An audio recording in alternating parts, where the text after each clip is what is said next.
설교의 목적이 뭐냐 하면 여러분들에게 양식을 나눠드리는 겁니다. 우리는 예수를 믿고 구원을 받았을 때 영이 살아났어요. 그리고 영이 살아나면 육신이 양식이 필요한 것 같이 우리 영혼에게도 양식이 필요합니다. 그래서 영혼의 양식을 공급하는 시간이 이 설교 시간입니다. 설교를 하는 이유는 쓸어 담으라고 하는 거예요. 듣고 끝내라는 게 아니에요. 듣고 귀를 즐겁게 하고 나갈 때는 그냥 끝나는 게 아니에요. 두 종류의 신자가 있대요. 하나는 어린아이 같은 신자, 하나는 장성한 신자. 어린아이 같은 신자의 특징은 뭐냐면 젖만 달래요. 젖 주세요. 그 젖만 먹고 끝날라고 그래요. 여러분, 젖 먹고 힘을 낼 수 있어요? 어른들이 우유만 먹고 살 수 있어요? 일주일 동안 우유만 먹고 살려고 그러면 힘을 어떻게 써요? 직장을 어떻게 다녀요? 우유만 먹고 살면요, 그냥 기어다니는 건 할 수 있을 거예요. 어린아이들은 기어다니고 배밀이 하니까. 배밀이 정도 할 수 있을까요? 그것도 오래 못할 거예요.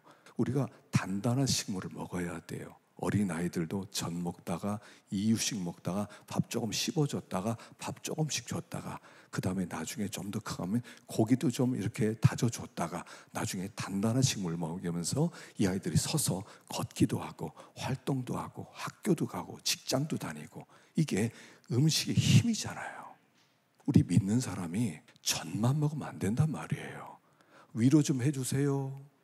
나 세상에서 나 상처 입었어요. 저 좀 위로해 주세요. 좋은 말 좀 해주세요. 귀 좀 달게 좀 해주세요. 힘 좀 주세요. 이런단 말이에요. 단단한 식물을 주면 소화도 못 시켜요. 다 버려버려요. 활동을 어떻게 해요? 여기 이렇게 말하고 있습니다. 젖을 먹는 자는 어린아이니 의의 말씀을 경험하지 못한 자요. 하나님의 말씀은 뭐냐면 이건 경험하는 거예요. 체험하는 거예요. 이 말씀은 사실이에요. 이 말씀은 운동력이 있어요. 이 말씀을 삶 속에서 그대로 순종하다 보면 이 말씀이 성취되는 것을 체험하는 거예요. 또한 이 말씀이 들어가면서 우리의 삶을 변화시키는 거예요. 우리의 인격을 깨트려 버리는 거예요. 우리를 새롭게 하는 거예요. 우리를 건설하는 거예요. 하나님의 사람으로 변화시키는 힘이에요. 근데 이걸 소화를 못 시켜요. 갖다 버려요. 한 주 지나서 지난주 설교 뭐 했냐? 기억하는 사람이 없어요. 아니, 제가 요리를 해 먹으라고 재료를 줬더니 가면서 다 버리고 가요. 무슨 설교했는지 모른대요. 나는 그 목사님이 아는 거래요. 말씀을 그렇게 음식물 쓰레기처럼 갖다 버린단 말이에요. 그러니까 힘을 얻지 못해요.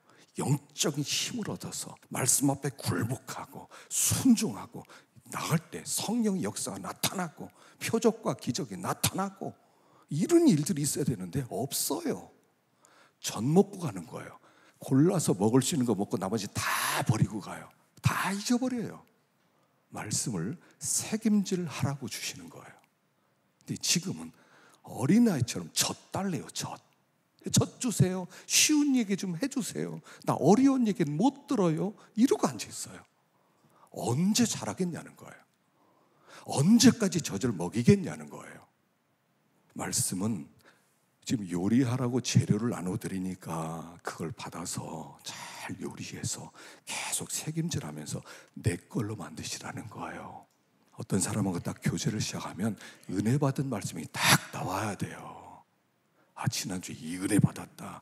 참 감동이 됐다. 내가 이렇게 살아보겠다. 내 삶이 결정됐다. 이 딱 나와야죠. 이게 없으면 우리 잘하지를 못해요. 계속 시험 들어요.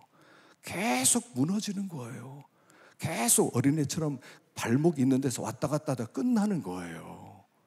그래서 말씀을 받을 때 받아 먹고 책임질 하시고, 월요일날 또 책임질하고, 주일날 무슨 설교했지?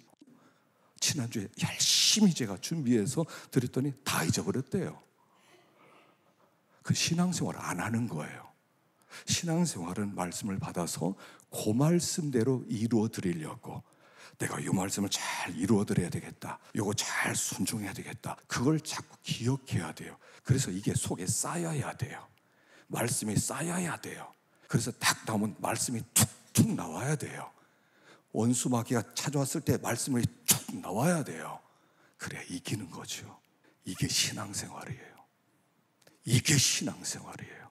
교회 왔다 갔다 하는 게 신앙생활이 아니라 이게 신앙생활이에요. 말씀을 잘 새김질하고 그 말씀을 이루어드리려고 할 때 나도 모르게 너 변했다.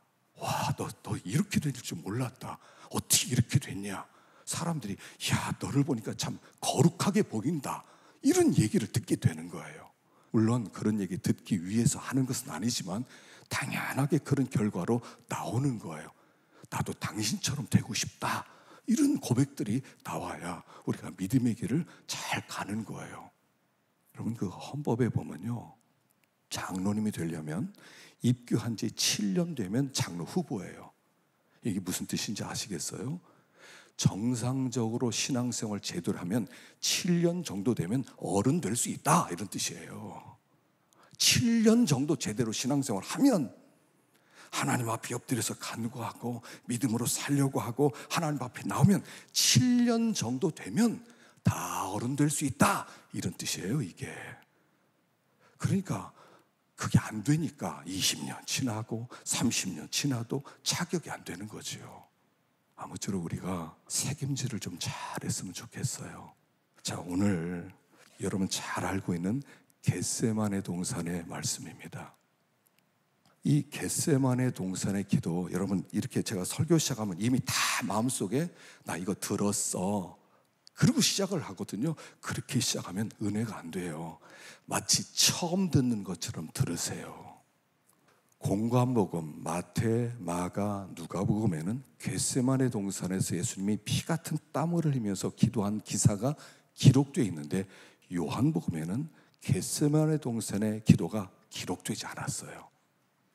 동산이라는 단어만 나와요. 겟세마네라는 말도 안 나와요. 그냥 동산이라고 나와요. 그런데 요한복음에서 동산이라고 나올 때는 한 가지밖에 없어요. 이 동산은 뭐냐면 에덴을 상징하는 단어예요. 에덴을 동산이라고 불렀어요. 가든. 이 동산이란 에덴이에요. 요한복음에서는 무슨 이야기를 하고 있냐면 예수님이 이 땅에 오신 목적은 에덴을 회복하기 위해서 오셨다. 이게 메시지예요. 그리고 제자들과 함께 그 에덴으로 예수님이 제자들을 데리고 들어가셨대요. 그리고 기도했다는 얘기가 없어요. 이걸 연결시키면 이런 뜻입니다. 예수님께서 이 에덴 동산을 회복하기 위해서 예수님은 겟세마네 동산을 통과하셨다 이런 뜻이에요. 겟세마네 동산의 기도를 하면 에덴이 회복된다 이런 뜻을 오늘 본문이 이야기하고 있는 거예요. 우리는 에덴이 우리의 고향이었는데 에덴을 빼앗겼죠. 그리고 예수님이 에덴을 회복시키기 위해서 제2의 아담으로 오셨고요. 그리고 그것을 회복하는 기도가 겟세마네 동산의 기도라는 거예요. 우리가 예수님처럼 이 겟세마네 기도, 이 동산의 기도를 회복하면 에덴이 회복될 것을 가르쳐 주는 거예요. 그래서 이 기도는 단순한 기도가 아니에요. 에덴을 회복하는 기도다 하는 말씀이에요. 그러면 이 겟세마네 동산의 기도는 어떤 기도냐 하는 것입니다. 예수님께서 제자들과 함께 겟세마네 동산으로 가셨어요. 그리고 여기 머물러 나와 함께 깨어 있으라. 나와 함께 깨어 있으라. 겟세마네 동산을 예수님이 혼자 들어간 게 아니라 제자들과 함께 데리고 가서 그들과 함께 기도하기를 원하셨다는 거예요. 예수님이 지금 이 겟세마네 동산의 기도는 어떤 기도라고 했습니까? 에덴을 회복하시는 새 창조 역사를 위한 기도였단 말이에요. 십자가를 앞에 두고 하나님 앞에 기도하는데 이 겟세마네 동산의 기도는 예수 그리스도의 새 역사 창조를 위한 기도였다는 거예요. 근데 거기에 제자들을 초대하셨다는 거예요. 얘들아, 이 기도에 나와 함께 참여하자. 나와 함께 기도하자. 그래서 너희들도 이 새 창조 역사에 함께 동역자가 좀 되자 하고 그들을 초대했다는 거예요. 지금 우리를 친구로 초대하시면서 하시는 말씀이 뭐냐면 얘들아, 너희들 내 친구야. 내 동역자야. 내가 하려는 일에 함께 참여하자 하면서 제자들을 초대하셨고 오늘 우리를 초대하고 있다는 거예요. 그래서 이 겟세마네 동산의 기도는 뭐냐면 주님이 새 창조를 위한 그 고난에 동참하는 기도라는 거예요. 주님이 그냥 기도했던 것이 아니라 이 기도가 새 창조를 이루어 가시는 것을 위한 그 기도에 우리를 동참시켰다는 거예요. 얘들아, 함께 기도하자. 함께 새 역사를 이루어 나가자. 그래서 우리가 기도할 때 그 기도란 무엇을 위한 기도냐면 하나님께서 하시려는 그 역사에 우리가 동참하는 기도라는 거예요. 그리스도의 남은 고난, 이 그리스도의 남은 고난이 무슨 뜻이겠어요? 구속 역사를 완성시키지 못했다 이런 뜻이 아니고요. 그리스도의 남은 고난이란 이제 그리스도께서 구원 역사를 완성시키고 이 새 창조의 역사를 지금도 계속해 나가시는데 그 일을 위해 필요한 고난이다 이런 뜻이에요. 예수님께서 완성시킨 그 십자가의 도로 하나님 나라를 세우시는데 그때 뭐가 필요하냐면 고난이 필요하다는 거예요. 우리들이 주님과 함께 역사할 때 주님께서 받으셨던 그 고난을 우리에게 유산으로 남겨주셨는데 우리가 그렇게 주님과 함께 고난에 참여하는 것, 좀 더 구체적으로 주님과 함께 기도하는 것, 이걸 주님이 우리에게 남겨두셨다는 거예요. 지금 예수님께서 어디에 계시냐면 하나님 보좌 우편에 계시잖아요. 거기서 계속 하나님의 역사를 하고 계세요. 주님은 쉬는 게 아니에요. 하나님 보좌 우편에서 역사를 계속 해나가는데 우리를 동역자로 초대하고 있다는 거예요. 예수님께서 하나님 보좌 우편에서 우리를 위하여 간구하시느니라.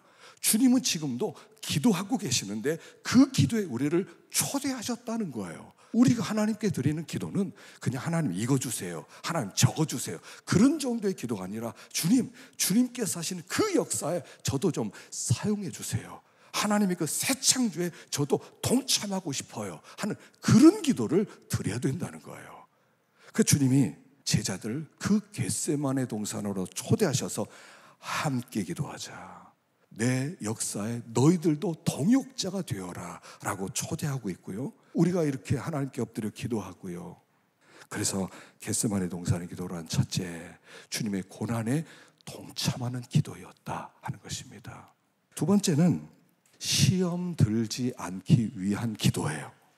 여러분, 우리가 살면서 얼마나 많은 시험이 있는지 몰라요. 우리가 믿음으로 살려고 작정하면 작성할수록 원수가 더 많이 생겨요. 우리가 가는 길을 방해하는 무리가 더 많아져요.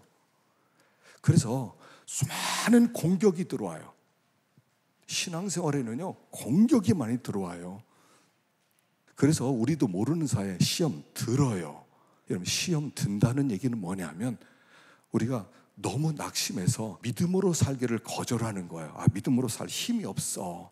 나 이런 공격을 받았어. 어떤 사람 나를 이렇게 욕을 해. 내가 더 이상 일어설 힘이 없어. 이렇게 되는 게 그게 시험에 드는 거예요.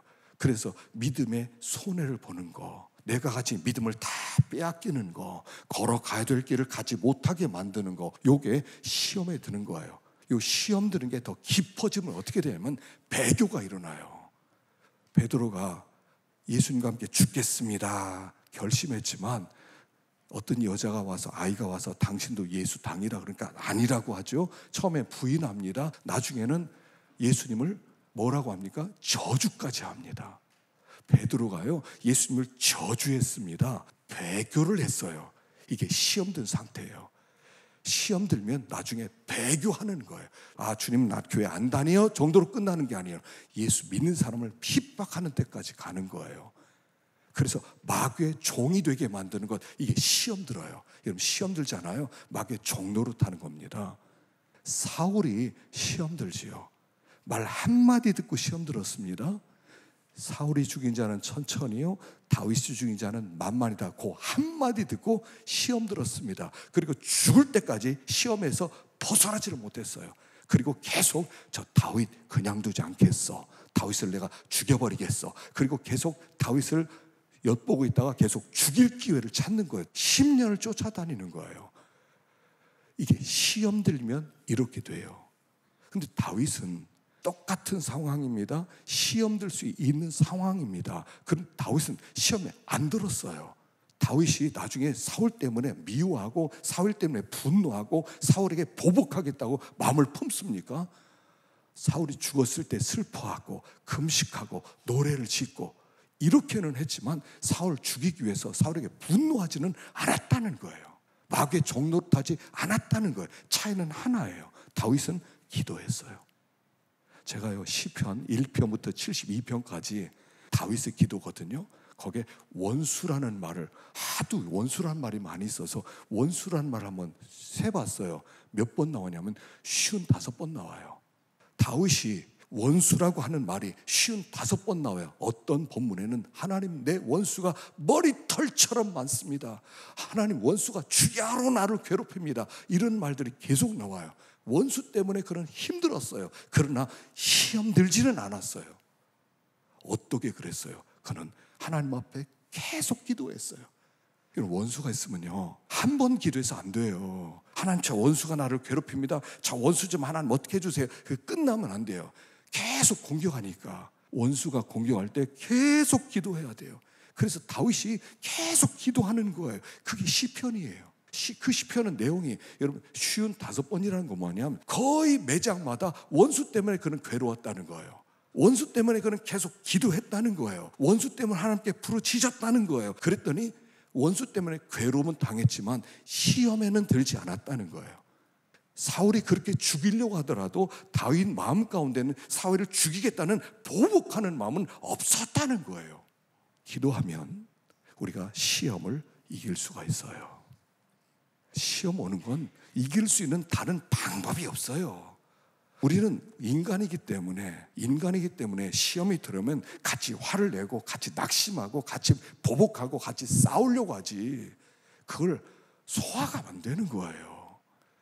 그래서 기도하라는 거예요. 기도 외에는 시험을 이길 수 있는 다른 방법이 없으니까 기도하라는 거예요. 그래서 제자들에게 겟세마네 동산으로 초대해서 얘들아 기도해라. 기도하라면 시험 든다. 기도 안 하면 너희들 하나님 떠나게 된다. 아니 마귀의 종이 된다라고 말씀을 하는 거예요. 그래서 이 겟세마네 동산의 기도는 시험을 이기는 기도였다 하는 것입니다. 세 번째는 예수님의 겟세마네 동산은 어떤 기도였냐면 자기를 부인하는 기도였다는 거예요. 자기를 부인하고 순종을 배우는 기도였다는 거예요. 기도는 이겁니다. 기도는 시작할 때와 기도를 끝날 때 마음가짐이 달라지게 돼 있어요. 정상적인 기도를 하잖아요. 그럼 시작할 때 이런 마음을 기도했는데 기도를 마치면 전혀 다른 마음이 되는 거예요. 그게 자기를 부인하는 기도다 하는 겁니다. 그래서 기도는 뭐냐면 내 뜻을 고집하는 게 아니에요. 하나님 나는 이런 뜻이 있습니다. 하나님 이렇게 꼭 해주세요. 시작을 이렇게 할 수 있어요. 그러나 기도하는 가운데 하나님이 그 기도를 바꿔주세요. 아버지 아무래도 내 원대로 하지 말고 아버지 원대로 되는 게 좋을 것 같습니다. 생각해 보세요. 누구 생각이 더 완전하겠습니까? 내 생각, 내 뜻이 완전하겠습니까? 하나님의 생각, 하나님의 뜻이 완전하겠습니까? 자, 다르게 생각해 보십시다. 예수님의 생각이 완전하겠습니까? 하나님의 생각이 완전하겠습니까? 사실은 예수님은 얼마나 지혜로운 분이세요. 예수님은 얼마나 능력이 많으세요. 예수님은 얼마나 사랑이 많으세요. 얼마나 예수님은 순종을 잘하셨어요. 그런데 예수님조차 뭐라고 하셨어요? 하나님, 내 원대로 마시고 아버지의 원대로 되길 원합니다. 만일 이 세상에서 내 뜻을 주장할 수 있는 분이 있다면 예수님이셨을 겁니다. 하나님, 제 생각도 한번 이렇게 존중해 주세요. 할 만한 분이었을 거예요. 근데 예수님은 그렇게 하지 않고 예수님도 그 높으시고 그 지혜로우시고 그렇게 모든 일을 능하게 하시는 분이었지만 그 주님조차 자기의 뜻을 내려놓았다는 거예요. 그리고 하나님의 뜻을 받아들였다는 거예요. 그게 온전이라는 거예요. 여러분, 우리는 온전하지 않아요. 하나님 우리의 인생을 이렇게 펼쳐놓으셨어요. 태어나서 죽을 때까지, 내가 어떻게 죽을 때까지 하나님이 이렇게 다 펼쳐놓으셨어요. 나는 그냥 여기 살고 있을 뿐이에요. 근데 하나님이 펼쳐놓고 우리를 이끌어 가세요. 하나님이 인도하는 방법이에요. 이게 완전이에요. 하나님의 완전이란 나를 다 아시고 나를 이끌어가는 분이세요. 그래서 그의 뜻이 온전한 거예요. 근데 내일 일도 모르는 내가, 머리 좀 알고 계산 좀 쓴다는 내가, 하나님 계산해 보니까 이건 이렇게 하는 게 좋겠어요, 하나님 저건 저렇게 하는 게 좋겠어요, 그렇게 하나님께 말한다는 것 자체가 얼마나 어리석은 일이냐는 거예요. 그래서 기도란 나를 부인하는 게 기도다는 거예요. 내가 나를 부인한다는 것은 무슨 뜻이냐면, 내 생각을 부인하고 내 뜻을 부인한다는 것은 다른 얘기로 해서 죽음의 기도라는 거예요. 죽는 기도예요. 정욕과 탐심을 십자가에 못 박았느냐, 이게 자기를 부인한 기도라는 겁니다. 이순신 장군도 똑같은 얘기했죠. 죽고자 하는 자는 살 것이고 살고자 하는 자는 죽을 것이다. 우리가 믿음 생활하면서 무엇을 해야 되냐면 자기를 죽이는 기도를 해야 돼요. 하나님 내 뜻대로 하게 해주세요. 요건 요렇게 처리해 주세요. 하나님 꼭 요건 요렇게 해주세요. 하나님 그렇게 해주세요. 그렇게 해주세요. 그게 기도가 아니라, 하나님 내 뜻대로 하지 마시고 아버지의 뜻대로 되기를 원합니다. 하나님 내 생각은 완전히 없는 것처럼 여기시고 하나님 원하는 대로 나를 이끌어 주세요. 이게 자기 죽는 기도예요. 이게 겟세마네 기도예요. 그러면 하나님의 뜻이 이루어지는데 놀라운 생명의 역사가 나타난다는 거예요. 하나님의 계획은 우리에게 생명을 주는 거예요. 제일 큰 축복이 뭐냐면 생명을 받는 거예요. 하나님의 계획은 우리가 잠깐 어떤 이익을 얻고 뭐가 잘 되고 뭐 자존심 좀 살리고 뭐가 좀 장사가 잘 되고 이런 게 아니라, 하나님의 계획은 생명을 얻게 하는 거예요. 제일 큰 복이에요. 그래서 여기 사람이 온 천하를 얻고도 제 목숨을 잃으면 무엇이 유익하리요? 자, 이런 뜻이에요. 사람이 온 천하를 얻었어요. 기도했어요. 하나님 이렇게 해주세요. 저렇게 해주세요. 하나님 이렇게 해주시면 좋겠습니다. 정말 감사하겠습니다. 하나님 그래 네 뜻대로 해봐. 그래서 하나님이 해주셨어요. 그래서 천하를 얻었어요. 내가 원하는 것을 다 갖췄어요. 그게 무슨 소용이 있겠냐는 거예요. 그리고 그래 네 뜻대로 다 했지, 너 원하는 대로 마음껏 살아라. 그리고 너 내 뜻대로 안 했으니까 너 지옥 가. 그럼 끝나는 거예요. 여기서 천하를 얻으면 뭐 하겠냐는 거예요. 내가 원하는 소원을 다 이루면 뭐 하겠냐는 거예요. 지옥 가면. 하나님께서는 우리에게 생명을 주길 원하시는 거예요. 예수님에게 생명을 주시는 거예요. 그래서 예수님이 마지막 기도가 이겁니다. 하나님 내 영혼을 부탁드립니다. 아버지요 내 영혼을 부탁드립니다. 이게 완전히 죽는 거예요. 자기 뜻, 자기 생각을 완전히 부인하는 거예요. 그러면 죽어야 돼요. 이게 맡기는 거예요. 이게 신앙이에요. 신앙은 하나님께 자기를 죽이는 거예요. 하나님께 기도해서 뭔가 얻어내려는 게 아니에요. 하나님 구슬려서 뭔가 얻어내려는 게 아니에요. 죽는 거예요. 맡겨버리는 거예요. 내 영혼 부탁합니다. 난 죽었습니다. 예수님 진짜로 죽었어요. 그랬더니 하나님이 부활을 시킨 거예요. 하나님 보좌 우편에 앉으셨어요. 이게 우리가 가는 길, 방법입니다. 우리가 가야 될 곳은 어디냐면 하나님 보좌 우편이에요. 그 하나님 보좌 우편이라는 뜻이 뭐냐면, 하나님을 대신해서 온 우주 만물을 창조하는 신적 대리자의 자리라는 뜻이에요. 하나님은 우리를 거기로 이끄시길 원한다는 거예요. 나는 너희들을 이 세상을 통치하는 진정한 왕으로 삼길 원한다. 그러려면 너 죽어야 돼. 그러면 내가 너를 내 보좌 우편에 앉아서 세상에서 나를 대신해서 세상을 다스린 자로 만들어주겠다 이거예요. 우리는 하나님 여기서 이것 좀 얻게 해주세요. 하나님 요거 요렇게 해주세요. 하나님 저렇게 해주세요. 그럼 하나님 좋을 것 같아요. 그렇게 하는데 하나님 맡겨. 다 맡겨는 안 돼. 너 그냥 죽어버려. 그 예수님 하나님의 아들이 뭐가 부족해서 죽어버리는 거예요 그냥. 그랬더니 하나님이 부활시키더니 하나님 보좌 앞에 앉아서 네가 세상을 통치하는 진짜 왕이다 이렇게 만들었다는 거예요. 이게 우리가 가는 길이라는 거예요. 우리가 가는 길은 결국 하나님 보좌 우편이 우리의 목적이에요. 목표예요. 하나님 거기 앉혀두시려고 그래요. 우린 여기서 뭐 좀 주세요. 천하를 좀 얻게 해주세요 이러고 있지만, 아니 너희들은 그런 존재가 아니야. 그러니까 우리는 하나님 죽여주세요 하고선 그냥 하나님께 다 맡기는 거예요. 내 영혼을 부탁드립니다 하고 진짜로 죽는 거예요. 그럼 하나님이 거기로 높인다는 거예요.